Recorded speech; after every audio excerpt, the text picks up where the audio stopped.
모빌리티의 핫한 소식을 전하는 이슈 시간입니다. 타도 테슬라로 이어가고 있고요. 오늘은 2편입니다. 권혁재 PD님 함께 하시죠. 안녕하세요. 안녕하십니까. 네. 네. 지난번에 이제 서양편 다뤘는데 네. 오늘은 이제 또 동양편을 다뤄봐야겠죠. 그쵸. 동양편 다뤄봐야 되겠죠. 네. 대표 주자 일본의 소니, 네. 중국의 샤오펑 이렇게 준비를 해봤습니다. 저 지금 빨리 소니 얘기 듣고 싶어요. 소니. 왜냐면 그 CS2022에서 제일 충격적이었다. 제일 신선했다. 평가가 엄청 자극적으로 막 나왔던 게 바로 이 소니 카가 되겠습니다. 소니에서 차종 2종을 공개했죠. 네, 맞습니다. 얼마 전에 열렸었던 CES2022 정말 뜨거웠었죠. 소니가 올 봄에 소니 모빌리티를 설립을 하고 전기차를 상용화하겠다고 발표를 했습니다. 사실 소니가 자동차를 선보인 게 이번은 처음이 아니에요. 네. 바로 2해 전인 2020 CES에서 비전 S라는 모델을 공개를 했었는데 그게 올 CES에서 처음으로 보여줬었던 바로 그 모델이거든요. 사실 그때는 앞으로 메가 트렌드는 모빌리티가 될 거다 라는 얘기를 하긴 했는데, 그래서 너네 차 만들 거야 라고 했을 때 그거는 좀 약간 이런 반응이었거든요. 그래서 소니가 자동차 사업에 진출하려나 보다 라기보다는 소니가 자동차 전장 사업 부분에 있어서 좀 활발하게 움직이려나 보다, 그거를 위해서 만든 쇼카구나 정도로 네. 생각을 했었거든요. 근데 그 이후에 그 차를 가지고 계속 지속적인 테스트를 거치고 막 그걸 유튜브에 올리고 그러더니 결국 올해 우리 전기차 사업 뛰어들겠다 이렇게 선언까지 이어지게 된 거죠. 일부 보도에 따르면 2020년에 콘셉트카를 공개했을 때, 보도에 따르면 2020년 콘셉트카도 도요타랑 협력해서 만든 걸로 알고 있거든요. 그렇다면 이번에 만든 콘셉트카 역시 도요타랑 협력했는지도 궁금하고요. 도요타가 가지고 있는 플랫폼을 가져다 썼는지도 궁금해집니다. 네. 사실 2020 CES 관련 기사를 봤을 때는 도요타 얘기가 좀 몇 곳에서 보였는데 이번엔 도요타 관련된 얘기는 싹 빠졌어요. 그럼 자체적인 힘으로 뭔가를 하려는 건가? 보니까 2020 CES 때 보여줬던 비전 S의 플랫폼을 그 LG하고 같이 합작회사를 좀 차려서 우리나라에도 유명한 마그나. 네. 마그나의 자동차를 생산하는 또 생산 회사가 있어요. 이 네. 마그나 슈타이어라고 하거든요. 여기서 이제 플랫폼을 만들어줬다라는 얘기가 있고, 그래서 이걸로 이번에 비전 S02까지 만들었다 이런 얘기가 있어요. 네. 그래서 아무래도 소니는 자동차를 이번에 처음 만들어 봤잖아요. 그리고 이걸 대량 생산을 하고 양산을 하려고 하면은 자동차 생산 시설도 만들어야 되고 거의 제로 베이스에서부터 처음부터 시작을 해야 되는데, 그러면은 천문학적인 비용이 들잖아요. 그래서 아마 소니가 이 마그나 슈타이어에다가 위탁 생산하지 않을까 하는 좀 그런 전망이 크고 있습니다. 그리고 이게 아직 프로토타입만 공개가 되고 양산이 언제 될지도 정확하게는 이제 결정이 된 게 없어요. 그렇기 때문에 뭐 배터리가 어디 걸 쓰고 뭐 용량은 어떻게 된다 이런 거에 대한 데이터는 아직까지는 없습니다. 구체적인 데이터는 없는데 일단 지금 시장에서 추측되기로는 테슬라의 전략을 많이 따라가지 않을까라고 이야기가 되거든요. 네. 비전 S1이랑 2가 뭐 겉에서만 봤을 때는 그냥 크기를 키워놨나? 뭐 그 정도로 생각이 될 정도로 굉장히 비슷한 모델 양상을 보이고 있습니다. 뭐 헤드램프, 전기 모터, 배터리, 서스펜션 같은 걸 공유를 해서 테슬라처럼 원가를 줄이려는 셈은 아닌가? 그렇죠? 그렇죠. 왜냐면 테슬라도 모델 3에 약간 뻥튀기한 게 모델 Y 느낌인 거잖아요. 비전 S1, 2가 딱 그 정도 사이즈거든요. 해서 둘이 보면은 뭐 휠 베이스도 똑같고 전장도 똑같고 그런 상태에서 위로 약간 덩치만 키운 거니까 저도 약간 그렇게 생각이 들더라고요. 근데 이제 소니는 또 소프트웨어 쪽에서도, 테슬라도 소프트웨어 쪽에서 강자지만 소니 역시 소프트웨어에서 강자잖아요. 네네. 우선 스마트폰하고 카메라, 소니 카메라 많이 쓰시잖아요. 이거를 통해서 시장의 상당 부분을 점유하고 있는 이미지 센서, 이거에서 상당히 강점이 있고, 그다음에 모바일 사업도 하고 있잖아요. 엑스페리아, 소니. 이걸 통해서 5G 기술도 가지고 있고, 그다음에 플레이스테이션, 이거 소프트웨어, 이 기술도 다 가지고 있잖아요. 이게 전기차의 앞으로 기술 발전에 있어서 중요한 덕목들을 다 가지고 있는 거거든요. 네. 이미 준비된 자네요. 네, 그렇죠. 우선 이 카메라와 레이더, 라이다 등 40개 센서가 있어가지고 이 차량에 그래서 360도 이렇게 다 돌아본다고 해요. 근데 이 40개 센서 중에서 4개가 라이다 센서예요. 라이다요? 네, 라이다.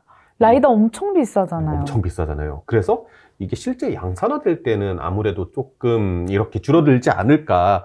그래서 좀 어느 정도 조율이 될지는 모르겠는데 일단은 소프트웨어적인 강점을 갖고 있는 거는 맞습니다. 분명히 맞습니다. 네. 물론 뭐 플레이스테이션 만든 노하우도 있겠고 전자기기 만든 노하우도 있겠지만 차량용 소프트웨어 자체가 이런 노하우랑은 좀 본질적으로 다르기 때문에 과연 이들이 잘 접근을 할 수 있을지도 궁금해지고요.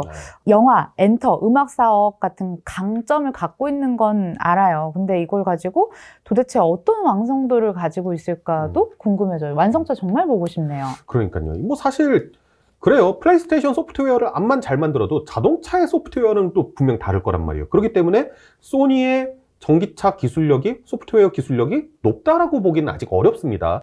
그래도 2020년에 최초로 공개를 하고 지속적으로 도로 주행하면서 여러 가지 데이터를 쌓아왔기 때문에, 그리고 분명 시장에 뛰어들겠다라고 천명을 한 거는 어느 정도 자신감이 기반했다는 거거든요. 많이 만들어 놨겠죠? 네, 그렇죠. 저도 이거 완전히 새로운 소니 모빌리티 상당히 궁금합니다. 네, 기대가 되고요. 마지막으로 중국의 대표 주자 샤오펑까지 들어보겠습니다. 네.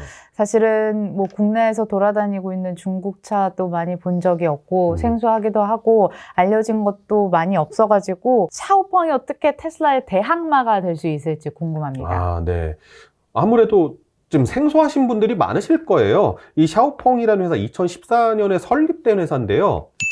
작년에 중국 전기차 판매량 1위 회사거든요. 1위였구나. 네네. 근데 묘하게 테슬라하고 좀 비슷한 부분들이 있어요. 이 원래 자동차라는 게, 자동차 분야가 약간 기계공학과 나온 사람들의 텃밭이었거든요. 자동차가 기계잖아요, 전부 다. 그랬는데 이 일론 머스크, 페이팔을 창시한 사람이잖아요. 네, IT 업계 사람이거든요. 그렇죠. 네, 이 사람이 테슬라에 처음에 투자자로 이렇게 연을 맺었는데 그러다가 CEO가 된 거거든요. 네. 근데 이 샤오펑의 CEO인 허샤오펑, 이 사람도 컴퓨터 공학을 전공한 사람이에요. 오, 네, 겹친다. 네, 겹치죠. 거기에다가 원래는 알리바바의 임원이에요. 겹친다. 겹치죠. 네. 그러다가 본인의 이름을 딴 이제 전기차 회사인 샤오펑 설립에 투자를 해서 이렇게 회사에 들어간 케이스거든요. 그러니까 기계공학과를 천지인 자동차 시장의 IT 업계 사람이 이렇게 뛰어든 거는 상당히 비슷한 케이스죠. 네. 투자자로 접근했다는 것도 상당히 비슷한 케이스고요. 이런 허샤오펑 역시 테슬라의 팬이었다고 해요. 그래서 뭐 집에 테슬라를 모델별로 갖고 있을 정도로 팬이었다고 하는데, 그리고 샤오펑도 실제로 이 자율주행 기술, 그다음에 소프트웨어 기술의 고도화에 좀 중점을 두고 있는 회사이기도 하고요. 네. 근데 지금은 테슬라와 좀 대립각을 세우고 있습니다. 혹시 또 트위터로 서로 트위터도 관련돼 있긴 한데요. 아, 제가 그런가요? 그 이야기는 조금 뒤에 드릴게요. 네네네. 네. 자, 일단은 플랫폼 얘기를 좀 먼저 얘기를 해볼게요. 샤오펑은 앞서 말씀드렸던 자율주행 기술에다가 소프트웨어 기술 말고도 이 플랫폼에 있어서도 조금 정점에 있다, 그런 회사긴 하거든요. 최근에 출시한 G9이라는 SUV가 있는데, 이 SUV가 초고속 충전이 가능한 800V 아키텍처 플랫폼을 사용을 한다고 해요. 근데 일반적인 다른 전기차들 400V 쓰거든요. 테슬라도 400V 쓰고 800V 플랫폼 쓰는 회사가 생각보다 많지가 않습니다. 폭스바겐 그룹 산하에 있는 포르쉐, 아우디 정도 있고, 그 다음에 우리나라 현대차 그룹 정도가 쓰고, 그 다음에 전에 설명드렸었던 루시드 정도가 900V 플랫폼 쓰고, 그리고는 뭐 거의 없거든요. 그럼 뭐 충전 시간이 짧아지는 건가요? 네, 그렇죠. 이 전압 자체가, 받아들이는 전압 자체가 높다 보니까 이 충전 시간 자체가 빨라집니다. 여기에다가 샤오펑은 자사의 초고속 충전기를 활용을 하면은 5분 만에 200km를 갈 수 있게끔 충전이 된다라고 하는데, 이게 현대자동차 그룹보다 2배 높은 수치예요. 네. 배터리는 중국의 CATL 거를 사용을 하고 있고요. 전기차 충전 때문에 진절머리가 나신 분들, 귀차니즘 가지고 계신 분들, 요즘 반가운 소식이 아닐까라는 생각을 하게 됩니다. 그리고 또 중국 CATL이 전 세계 배터리 점유율 1위잖아요. 네. CATL의 안정적인 공급을 받고 있는 샤오펑, 그리고 중국이 워낙 넓다 보니까 여기 내수 시장만 잘 잡아도, 그렇죠? 그럼요. 네. 뭐 순위권에 그냥 훅떡 올라가죠. 소프트웨어도 궁금해집니다. 네, 소프트웨어, 그 샤오펑이라는 브랜드를 뭐 저도 사실 그렇게 심도 있게 조사해 본 건 이번 처음이었는데 상당히 놀랐어요.